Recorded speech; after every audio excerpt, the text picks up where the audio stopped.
In a USA Today Seahawks Wire article before the season, Sam Darnold was ranked as the 50th best quarterback in the NFL.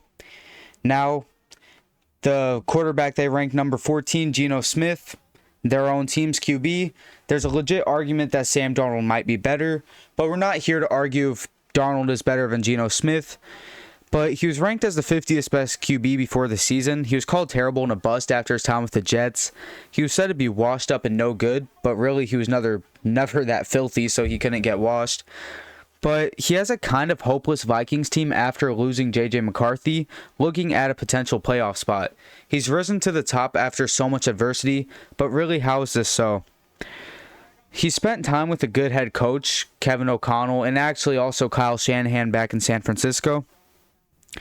And another guy that did that was Baker Mayfield. He spent time with Sean McVay, and although it wasn't long, he still did. He was truly shown off his talent with the Rams, and he came in the comeback win against the Raiders. But we always knew the tools were there for him. And the only reason to ever doubt Baker was because the Browns instilled doubt in our mind about Baker. Even though in fully healthy, he was a top 15 QB in that best season he had. And Sam Darnold did also spend some time with Kyle Shanahan in San Francisco, and he never really performed the heroics that Baker did with Sean McVay.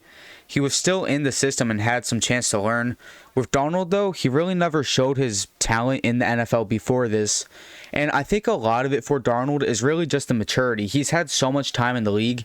He's also still super young, and he was drafted. I believe he was only 20 when he was drafted. And he was kind of just thrown to the Wolves right away in that Jets team, who was pretty bad. And a lot of people do like to argue when a guy's no weapons, which was definitely the case for Darnold in Carolina and in New York where he started. But with the Vikings, he definitely has a lot of weapons and targets. From a strong run game and even an elite tight end. Obviously, they have the best receiver in the league and one of the better complimentary guys in... Oh my goodness, I'm blanking on his name. I really shouldn't be. Addison. He does definitely have options now. In New York, though, his best player ever is probably Le'Veon Bell. Maybe even Frank Gore, who was 40 years old when he was with the Jets, or something close to that. But as of now, Darnold has outplayed Mahomes this season and is certainly top 15 in the league, I would say. He's shown what made him the first overall pick years ago, and it's pretty cool to see his story play out. But hopefully, this isn't a one-year wonder for Sam Darnold. This also shows just how poverty the Jets are to throw him away. The Jets, since moving on from Darnold, have experimented with Zach Wilson and Aaron Rodgers. Obviously, Zach Wilson was mostly a fail, and Rodgers is panning out to also be a fail. While the Packers, who traded him away, are currently close to the top of the league, which is the same division that Darnold is now in. But like I briefly touched on earlier, I think the main thing with Sam Darnold, I would say, is the coaching and the weapons. Adam Gase, for the most part, I think it was actually every year he was with New York. Adam Gase was the head coach there, and that is not something you want. Obviously, he was a terrible coach with the Dolphins, and the Jets decided that they would give him a chance because the Jets are going to jet, honestly.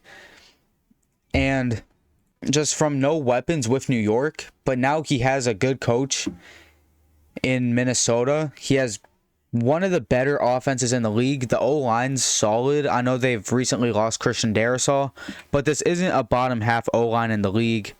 I would definitely say they sit more towards the middle, maybe upper middle. But Sam Darnold has really just looked good, and I think maturity. He's played the game. He's seen the game. He spent quite a bit of time looking from the sidelines, and I think that is really what's helping him this season.